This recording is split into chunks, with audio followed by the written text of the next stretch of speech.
ಇದು Chikkaballapur KSRTC bus ನಿಲ್ದಾಣದ ದೃಶ್ಯ.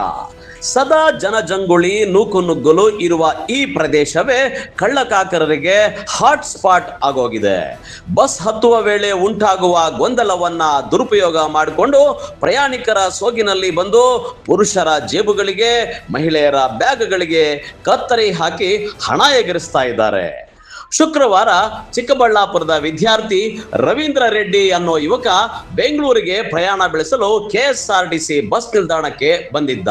ಇನ್ನು ಈ ವೇಳೆ ಬಸ್ ಹತ್ತುವ ಸಂದರ್ಭದಲ್ಲಿ ನೂಕುನುಗ್ಗಲ ನಡುವೆ ಅಪ್ರಾಪ್ತ ಯುವಕನೋರ್ವ ಹಿಂದೆಯೇ ಬಂದು ರವೀಂದ್ರ ರೆಡ್ಡಿಯ ಜೇಬ್ನಲ್ಲಿದ್ದ ಮೊಬೈಲ್ ಫೋನ್ ಅನ್ನು ಎಗರಿಸಿದ್ದಾನೆ. ಇನ್ನು ಬಸ್ ಹತ್ತಿ ಒಳಗಡೆ ಹೋಗಿ ಜೇಬು ಚೆಕ್ ಮಾಡಿಕೊಂಡಾಗ ಫೋನ್ ಇಲ್ಲದೆ ಇರೋದನ್ನ ರವೀಂದ್ರ ರೆಡ್ಡಿ ಗಮನಿಸಿದ್ದಾನೆ. ತಕ್ಷಣವೇ ಬಸ್ನಿಂದ ಇಳಿದು ಕೆಎಸ್ಆರ್ಟಿಸಿ ಸಿಬ್ಬಂದಿಗೆ ಕಳ್ಳತನದ ಬಗ್ಗೆ ಮಾಹಿತಿ ಕೊಟ್ಟಿದ್ದಾರೆ.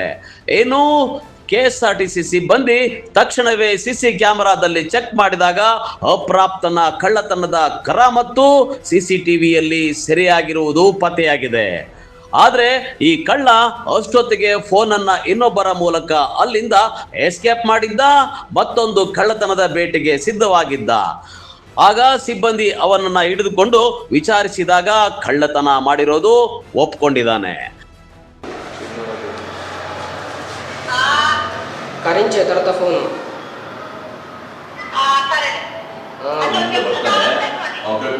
జల్లి కలుపుకోండి లేకపోతే చేయొద్దు. బాగా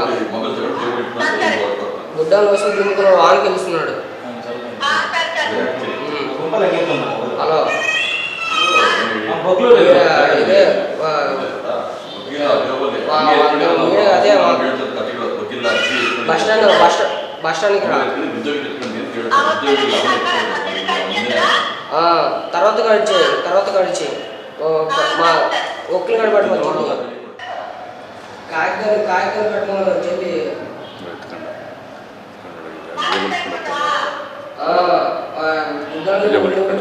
వాహనం తెలుస్తున్నాడు. ನನ್ನ ಹೆಸರು ರವೀಂದ್ರ ರೆಡ್ಡಿ. ಇಲ್ಲಿ HS ಗಾರ್ಡನ್ ಇಲ್ಲೇ ಬೆಂಗಳೂರಿಗೆ ಹೋಗ್ಬೇಕು ಅಂತ ಬಸ್ ಇತ್ತಂತೆ. ಚಿತ್ತೂರು ಇದು ತಿರುಪತಿ ಮತ್ತು ಇದು ಬೆಂಗಳೂರು ಬಸ್.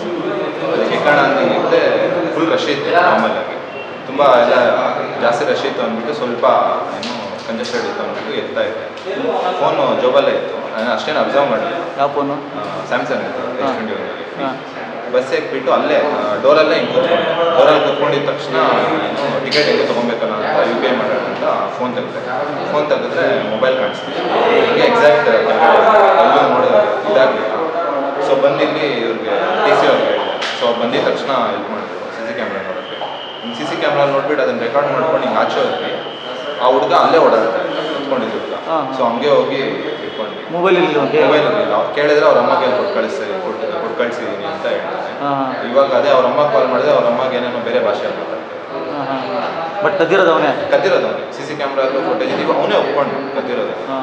ಅದನ್ನ ಅಮ್ಮಗೆ ಕೊಟ್ಟು ಕಳಿಸ್ತಾರೆ. ಬಟ್ ಈ ರೀತಿ ಓಡಾಡಬೇಕಂದ್ರೆ ಯಾವ ರೀತಿ ಸೆಕ್ಯೂರ್ ಆಗಿರ್ಬೇಕು ಬಸ್ಗಳಲ್ಲಿ? ಇಷ್ಟು ದಿನ ನಾನು ನಾರ್ಮಲ್ ಆಗಿ ಇದು ಅಷ್ಟೇ, ಪಾಕೆಟು ಅಷ್ಟೇ, ನಾರ್ಮಲ್ ಪಾಕೆಟ್ ಇದು ಮಾಡ್ತಾ ಇದ್ದೆ. ಇವತ್ತು ಹೆಂಗಿದ್ರು ನಾಳೆ ಬಂದ್ಬಿಡೋದು ಅಂತ ಹೇಳ್ಬಿಟ್ಟು ಇದು ಮಾಡಿದ್ವಿ.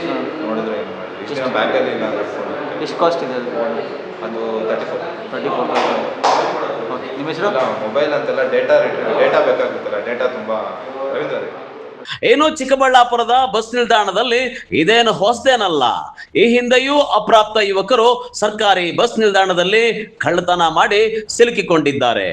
ಅಪ್ರಾಪ್ತರೇ ಹೆಚ್ಚಾಗಿ ಕಳ್ಳತನದಲ್ಲಿ ಭಾಗಿಯಾಗ್ತಾ ಇದ್ದು, ಕಾನೂನಿನ ಕುಣಿಕೆಯಿಂದ ತಪ್ಪಿಸಿಕೊಳ್ಳುವ ತಂತ್ರದ ಭಾಗವಾಗಿ ಪೋಷಕರೇ ಈ ರೀತಿ ಅಪ್ರಾಪ್ತ ಮಕ್ಕಳಿಗೆ ಕಳ್ಳತನದ ತರಬೇತಿ ಕೊಟ್ಟು ಮಕ್ಕಳನ್ನ ದಾರಿ ತಪ್ಪಿಸಿದ್ದಾರಾ ಅನ್ನುವಂತಹ ಒಂದು ಅನುಮಾನ ಉಂಟಾಗಿದೆ. ಬಸ್ ನಿಲ್ದಾಣದಲ್ಲಿ ಪೊಲೀಸರ ಗಸ್ತು ಹೆಚ್ಚಿಸಬೇಕು.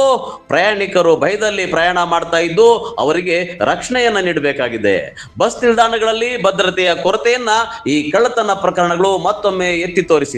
ಅಪ್ರಾಪ್ತ ಕಳ್ಳರ ಹಾವಳಿಗೆ ಕಡಿವಾಣ ಹಾಕುವಂತೆ ಸಾರ್ವಜನಿಕರು ಪೊಲೀಸರನ್ನ ಒತ್ತಾಯಿಸಿದ್ದಾರೆ. ಕೆಎಸ್ಆರ್ಟಿಸಿ ಬಸ್ ಸ್ಟ್ಯಾಂಡ್ ನಾಗೇಶ್ ಅಂತ ಮಾತಾಡ್ತಾ ಇರೋದು. ನಮ್ಮ ಬಸ್ ಸ್ಟ್ಯಾಂಡಲ್ಲಿ 4 ಗಂಟೆ ಸಮಯದಲ್ಲಿ ಒಬ್ಬ ವ್ಯಕ್ತಿ, ಚಿಕ್ಕಬಳ್ಳಾಪುರದಲ್ಲಿ ಇರುವಂಥ ವ್ಯಕ್ತಿಯೊಬ್ಬರು ಬಂದು ನಮ್ಮ ಈಗ ತಾನೇ ಜಸ್ಟ್ ನಮ್ಮ ಮೊಬೈಲ್ ಕಳ್ತನ ಆಯಿತು ಅಂತ ನಮ್ಗೆ ಹೇಳಿದ್ರು. ನಾನು ತಕ್ಷಣ ಬಂದು CC ಕ್ಯಾಮ್ರಾದಲ್ಲಿ ಚೆಕ್ ಮಾಡಿದಾಗ ಆ ಹುಡುಗ ಒಬ್ಬ ಮೊಬೈಲ್ ಕಳ್ತನ ಮಾಡ್ಕೊಂಡು ಹಿಡಿತಾ ಇದ್ದು ಗಮನ ಬಂತು. ಮತ್ತೆ ನಾವು ಆಚೆ ಹೋಗಿ ನೋಡಿದಾಗ ಅವನು ಆ ಮೊಬೈಲ್ ತೊಗೊಂಡೋಗಿ ಬೇರೆಯವ್ರು ಕೊಟ್ಟು ಮತ್ತೆ ಇನ್ನೊಂದು ಮೊಬೈಲ್ ಕಳ್ತನ ಮಾಡೋದಕ್ಕೆ ಇನ್ನೊಂದು ಬಸ್ ಹತ್ತೋ ಪ್ರಯತ್ನ ಮಾಡ್ತಿದ್ದ. ಆಗ ಅವನು ಗುರ್ತಿಡಿದು ನಾವು CC ಕ್ಯಾಮ್ರಾದಲ್ಲಿ ನೋಡಿದ್ರಲ್ವ, ಅವ್ರ ಮುಖ ಪರಿಚಯ ಗೊತ್ತಾಯಿತು ನಮಗೆ. ಅವನ್ನ ಹಿಡ್ಕೊಂಡು ಮತ್ತೆ ವಿಚಾರಣೆ ಮಾಡಿದಾಗ ನಮ್ಮ ತಾಯಿ ಕೈ ಕೊಟ್ಟಿದ್ದೀನಿ ಮೊಬೈಲ್ ಅಂತ ಒಂದು ಸರಿ ಹೇಳ್ತಾನೆ, ಒಂದು ಸರಿ ನಮ್ಮ ತಮ್ಮಗೆ ಕೊಟ್ಟಿದ್ದೀನಿ ಅಂತ ಒಂದು ಸರಿ ಹೇಳ್ತಾನೆ. ಅವನದು ಊರು ಬಳ್ಳಾರಿ ಅಂತ ಪಕ್ಕದಲ್ಲಿ ಹಳ್ಳಿ ಆಂಧ್ರ ಅಂತ ಹೇಳ್ತಿದ್ದಾನೆ. ಆಂಧ್ರ ಕಡೆಯಿಂದ ಬಂದಿರುವಂಥ ವ್ಯಕ್ತಿ. ಅವನು 7ನೇ ಕ್ಲಾಸ್ ಓದ್ತಿದ್ದಂತೆ, 17 ವರ್ಷ ವಯಸ್ಸು ಅಂತ ಹೇಳ್ತಿದ್ದಾನೆ.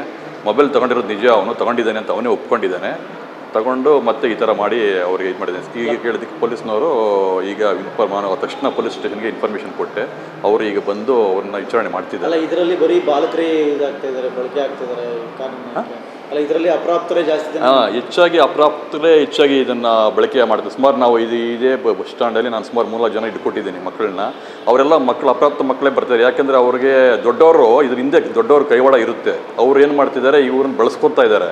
ಇವ್ರನ್ನ ಹಿಡ್ಕೊಟ್ರೆ ಮಕ್ಕಳಿಗೆ ಅಂತಂದ್ಬಿಟ್ಟು ಏನು ಶಿಕ್ಷೆ ಕೊಡಲ್ಲ ಪೊಲೀಸ್ನವರು, ಮತ್ತು ಇವ್ರಿಗೇನು ಶಿಕ್ಷೆ ಆಗೋದಿಲ್ಲ ಅನ್ನೋ ಒಂದು ಧೈರ್ಯದ ಮೇಲೆ, ಇವ್ರಿಗೆ ಹೊಡೆಯೋದಿಲ್ಲ ಏನು ಮಾಡೋದಿಲ್ಲ ಅಂತ ಒಂದು ಧೈರ್ಯದ ಮೇಲೆ ಏನು ಮಾಡ್ತಿದ್ದಾರೆ, ಇವ್ರನ್ನ ಬಳಸ್ಕೊಂಡು ಕಳ್ತನ ಮಾಡಿಸ್ತಾ ಇದ್ದಾರೆ. ಲಾಸ್ಟ್ ಮಂತ್ 2 ಮಂತ್ ಹಿಂದೇನೂ ನಾವು ಇಟ್ಕೊಟ್ಟಾಗ ಅವರು ಶಿಲ್ಘಟ್ಟ ಮಕ್ಕಳವರು, ಶಿಲ್ಘಟ್ಟದಿಂದ ಬಂದಿರುವಂಥ ಮಕ್ಕಳು, ಅವರು ಅದೇ ಥರ ಮಾಡಿದ್ರು. 2 ಸರಿ ಅವರು ಅದೇ ಥರ ಮಾಡಿದ್ರು. 2 ಸರಿನೂ ಅವ್ರು ಬಿಟ್ಟು ಕಳಿಸಿದ್ದಾಯಿತು. ಯಾಕೆ ಅಂತಂದರೆ ಅವ್ರು ಚಿಕ್ಕ ಮಕ್ಕಳು, ಅಪ್ರಾಪ್ತ ಮಕ್ಕಳು, ಅವನ್ನೇನು ಮಾಡೋಂಗಿಲ್ಲ ನಾವು. ಈಗ ನೋಡಿ, ಇವನು 17 ವರ್ಷ ಅಂತ ಹೇಳಿದ್ದಾನೆ, ಇವ್ರನ್ನೂ ಏನು ಮಾಡೋಕ್ಕಾಗೋದಿಲ್ಲ. ಆದರೆ ಇವ್ರ ಹಿಂದೆ ಇರುವಂಥ ಕೈವಾಡದಲ್ಲಿ ಇದರಲ್ಲ ದೊಡ್ಡ ವ್ಯಕ್ತಿಗಳು, ಅವ್ರು ಹಿಡ್ಕೊಂಡ್ರೆ ಇವ್ರಂಥ ಘಟನೆಗಳು ಆಗದಿದ್ದಂಗೆ ಮರಿಕಳಿಸ್ದಂಗೆ ಆಗುತ್ತೆ. ಸುಮಾರು ಜನಕ್ಕೆ ಈ ಥರ ಸಮಸ್ಯೆ ಆಗಿ ಅವರು ಪಾಪ ಮೊಬೈಲ್ ಕಳ್ತನ ಆಗೋ ಪರಿಸ್ಥಿತಿ ಉದ್ಭವವಾಗಿದೆ. 1000 ರೂಪಾಯಿ ಬಂಡವಾಳ ಹಾಕಿ ಅವ್ರ ಪಾಪ ಅದರಲ್ಲಿ ಇಂಪಾರ್ಟೆಂಟ್ ದಾಖಲೆಗಳೆಲ್ಲ ಇರ್ತವೆ, ಅವ್ರಿಗೆ ಸಮಸ್ಯೆಗಳಾಗ್ತವೆ. ಒಟ್ಟಿನಲ್ಲಿ ಚಿಕ್ಕಬಳ್ಳಾಪುರ ಬಸ್ ನಿಲ್ದಾಣದಲ್ಲಿ ಕಳ್ಳತನ ಪ್ರಕರಣಗಳು ಮರುಕಳಿಸ್ತಾ ಇರೋ ಹಿನ್ನೆಲೆಯಲ್ಲಿ ಪೊಲೀಸ್ ಇಲಾಖೆ ಎಚ್ಚೆತ್ತುಕೊಂಡು ಕಠಿಣ ಕ್ರಮ ಕೈಗೊಳ್ಳಬೇಕಾಗಿದೆ. ಕ್ಯಾಮರಾ ಪರ್ಸನ್ ಪ್ರವೀಣ್ ಜೊತೆ ಕಳವಾರ ಅರುಣ್, MMTV ನ್ಯೂಸ್, ಚಿಕ್ಕಬಳ್ಳಾಪುರ.